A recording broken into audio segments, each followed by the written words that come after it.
guys, Damian here. So today we're just going to talk a little bit about mindset when you are doing anything tactical, especially, if you're in a house, but it really doesn't matter. They kind of apply to everything. If you're military, you may have heard this before. If not, this will be good for you. So when it comes to the mindset, right?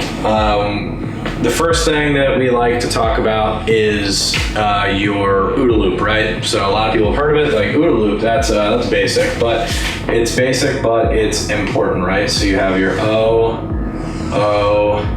D, A, and it's a loop. Comes right back around, right? Every single time. So and that is supposed to be an arrow. Excuse my poor artistry. So, the first thing you want to do in any situation, right? And this can be in everyday life, is you're going to observe, right? So you're going to observe what is happening, and this just kind of is one of those things like, people say keep your head on a swivel. Be observant. Make sure when you go places you're paying attention. You're not just constantly zoning out on your phone texting, right? So be observant. Orient yourself, right, to whatever's going on.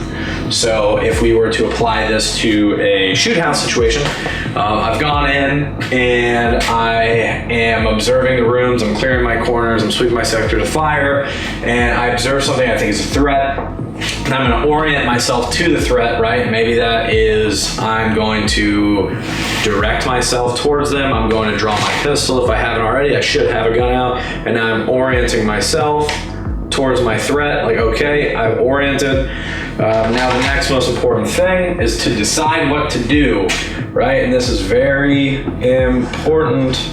And a lot of people think like, whatever, I'm just gonna blast them away, right? Well, one thing we talk about in all of our CQB classes is to identify the hands, because if you go into a house and there's a bad guy and you shoot that bad guy, you've decided, hey, he was pointing a gun at me, I know he's bad. Now you go to another room and you're very scared because you had to just shoot somebody, and you just blast the next person that's in there. Maybe that person is the one who you were there to rescue. Maybe that person is someone who was scared. Maybe they were a hostage, right? So it's very important to identify the hands. Like right now, if my hands are up, okay, he has a gun, but his hands are up, so I'm not a direct threat, but I could be. So you keep the muzzle oriented on me, get on the ground, get on the ground, get on the ground. If I'm like, hey man, no, I don't want to get on the ground, I'm getting my hand close to my pistol, obviously the threat level is going a little bit higher, right? But initially, if I just get on the ground, I'm fine. You don't want to just blast me, right? So you're going to decide what to do. Am I deciding that I'm going to shoot him? Am I deciding I'm going to put him on the ground, I'm going to flexi cuff him or handcuff him and put him in a safe area, have someone with a gun on him? And after I've decided, I'm obviously going to now act upon that decision, right? And the reason we call it a loop is because I've observed what's going on, I've oriented myself to the decision, to what I'm going to do, to the issue at hand. I've decided, okay, based upon the facts that I'm observing, this is what I'm going to do. I'm going to act on it. I've completed that, and now I'm going back to that cycle again. I'm looking for a new problem, looking for a new issue. I'm finding a job, which is something you'll always hear inside of a shoot house. Find a job. If you're just standing around doing nothing, you're probably wrong, because there is something dangerous that you could be covering down on, and that's something we'll cover in a later lesson as well. So we have our OODA Loop, right? Don't forget that, and actually I'll just keep it up there. The next thing that we want to talk about are our color codes, right? So you have white, yellow, orange, red, and black. Right? You don't need to constantly remember these, but this is just to kind of give you guys a little background on these issues, right? Or not these issues, give you a little bit of background on these mindset types, right? So white is going to be like a baby, right? Completely unaware, they have no idea what's going on. And that's about the only way you can be in the white, because you naturally know things are going on around you. But a baby doesn't. They come into this world, all they know is that they're no longer inside of, the uterus or whatever. I'm not a doctor, so maybe just, it's the uterus for sure. Then yellow would be probably 99% of people. Yellow is, I'm driving down the road, I pull out my cell phone, I text my friend, oh man, he sent me a link to Instagram. So now I'm looking at Instagram and I'm driving. Next thing you know, I look up and it's like, wow, I am actually at my house. How the hell did I get here? I don't know. I was on autopilot, right? So yellow is not a great state, because when you're in that yellow and I'm texting and driving and I'm not really paying attention and someone slams on their brakes, I may not notice, right? Unless I happen to have that cruise control thing where it automatically brakes, or Elon Musk has invented something new. But in a house, you don't want to be not paying attention, right? You want to be pretty alert. So orange is going to be the ideal state of alertness.